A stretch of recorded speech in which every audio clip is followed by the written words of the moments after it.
Welcome to another podcast of the current situation Manchester United. Manchester United lost 4-0 to Brentford. They got demolished by Brentford. They got neutralized by Brentford. They got destroyed by the Brentford. They got crushed by Brentford in the first half. Not in the full game they did, but in the first half they got demolished 4-0. They got stung 4-0. And it's when I say stung because the logo for Brentford is a B. So it's me. A bee stung the Red Devils. I don't know how you work that out, but in this match it happened. And a lot of mistakes across the board, man. Firstly, when I saw the starting level, why is Eriksen playing as in a double pivot? Why are you playing Christian Eriksen in a double pivot with Fred? Christian Eriksen is not going to be creative enough. He's not going to play his full potential in that position. That's not where Christian Eriksen has never played in his life. When he was at Ajax, when he was at Spurs, where they was playing a few games for Inter Milan, he doesn't even play there for his country. So I see that you want to play experiment in this match when we needed 3 points to go play Christian Eriksen as a number 6. Doesn't make any sense. It makes sense to go play Donny van de Beek as a number 6, and that's not even his position, but he would be better than Christian Eriksen at number 6.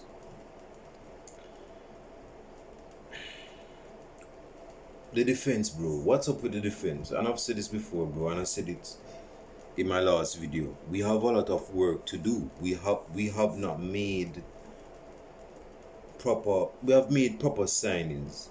But as I've mentioned in a couple of videos in June, I've said this in May, June, July, I know it's August, so I'm going to say it again for the 4th consecutive month. We need a couple quality more midfielders. One midfielder is not going to cut the cake for Manchester United. We need more quality midfielders. Our squad, in terms of midfield quality depth, is slim. It can be easily torn apart, just like our defense was today. And the fact is, we need a couple more signings, particularly more emphasis in our midfield to sort this out. We cannot, if we cannot be playing well with a slim midfield. Not too many sides can get away with it. The reason why Liverpool has gotten away with having an average quality midfield is because their attackers compensate for what is already lacking. The midfield of Liverpool, particularly before Thiago came in, was just get the ball and move it to their best players. That's where the best players do damage. Their midfield is more so like hard work, working together, winning the ball. They can spray a few passes on the wings, diagonal balls, but that's not their more claim to fame. And anyway, with this Manchester United side, dude, I want this video to be short because there's just a lot of things that's what's wrong with Manchester United. David De Gea has shown me that he's not the same goalkeeper. Well, I'll say this. He's not only is he not the same goalkeeper as he was back in like 2018, but he's also not the modern day goalkeeper that needs to use his foot for distribution to the players that are more outwards. David De Gea doesn't have that type of feet, and he showed that today. He cost us 2 goals. How do you say Cristiano Ronaldo cost us in the build-up? Like, why is he there? And why are you falling so that you won't get the heat of losing the ball in that situation? You're not slick, bro. I know what you're doing. I've done it before on the football pitch. I've done it, and a few persons have done it. So, yeah, you don't need to be acting as if someone folded, bro. You don't have the feet to meet the criteria and expectations of keeping the ball in tight spaces. You're not Messi. But with that being said, that goal should not have stand. That ball should not have passed David De Gea. The final shopkeeper is David De Gea, and he's a shot stopper as well, and he didn't stop the shot from being interfered with. It was interfered with, and it allowed the shot to score. That's poor handling, man.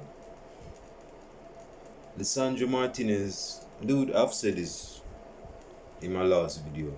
In my match reaction last week. I said that Lisandro Martinez should not be starting as a center. Nothing is not wrong with him on a technical basis. Let me repeat that. He needs time to adapt to the Premier League, but given his physical stature, he should not be playing or starting as a starting centre back, particularly against physical sides. He's going to get eaten up in the air. He's going to get dominated BDSM style. We cannot allow this brethren to be starting. I don't see why he's starting. Midfield was just weak to them, man. And hell, our attackers was non-existent. Person are seeing that Jadon Sancho is getting heated right. Sancho is getting heat right now. He's getting criticism right now, and rightly so. Persons are seeing that he's not adapting to the Premier League, although this is his second season upon running for Manchester United. But he hasn't had enough games where persons are saying, okay, he's proving us wrong. I thought he was gonna flop in the Premier League, but he's turning the corner a bit. Maybe under Ralph Ragnick, but seeing that Ralph Ragnick is not at Manchester United anymore, it's like persons are seeing that Sancho is not exceeding expectations on the to-do list as a Manchester United player. Rashford was poor, Ronaldo was poor, Bruno Fernandes was poor, Dalot was poor, Luke Shaw, man, hey, I told you already, bro, put the fart down, put it down and work down your weight, man. It's really costing you. Because that last goal that was scored, I don't even know how the man was beaten. The man was behind you and he ran to the ball and beat her to go score the goal. How are you allowing that? So, man, it was just a poor display for Manchester United. We are in 20th place, although we have won 20 league titles. But we have 5 goal deficit. We are in a 5 goal deficit right now, and if things continue like this, we are in serious trouble. The mindset is a major problem in the dressing room.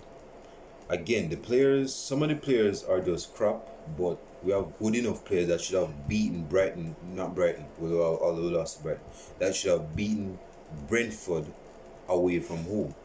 We have quality enough players, although, like I said, we have crappy players in our midst, no doubt. But the short of we should have beaten Brentford today. See, I haven't overcome the loss we have had against Bram, so you have to go excuse me on that. But with Brentford, we should have beaten Brentford.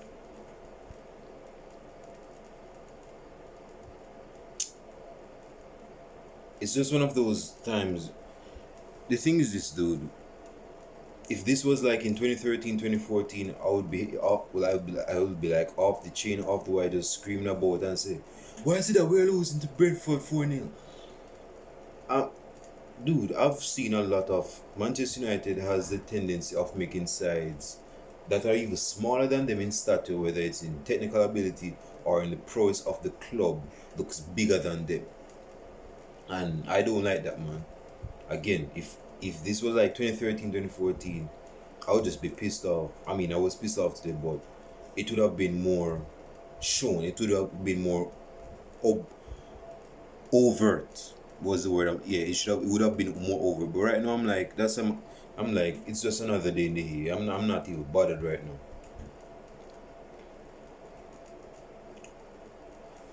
Manchester United needs to make at least a couple more quality midfielders, or we're going to really struggle. We'll be very lucky to get 6th place this season. We have lost 2 games or 2 consecutive games in Premier League. We haven't scored no goals. Last goal we scored last week, that wasn't even a goal, so that was an own goal. We haven't scored no goals, man. And that's poor, man. Sometimes it's just, sometimes I'm pretty sure some of us Man United fans wish it was as easy as just clearing out the poor players out of the squad like playing FIFA career mode, but it's going to take a while for us to get rid of these players, man. Harry Maguire, disastrous display. How is it that you're going to instill confidence in a new signing that's a centre back partner, and you're the captain and you are even poor yourself? That doesn't even make no sense. Where's the leadership in the midfield? Where's the cohesion in the attacking third? These are the questions we should be asking ourselves. Persons are talking about Glazers out. Glazers, as much as I dislike the Glazer is not the reason why we lost 4-0 to Brentford today. But they're not the reason for that. You could say indirectly they are, because they are the reason, they're the ones that make the signings for the club. But in terms of the quality of the starting squad, we should have beaten Brentford. So the Glazers has, again, I dislike the Glazers as best as anybody, but they're not the reason, they're not at fault for why we lost today. They're not at fault for that.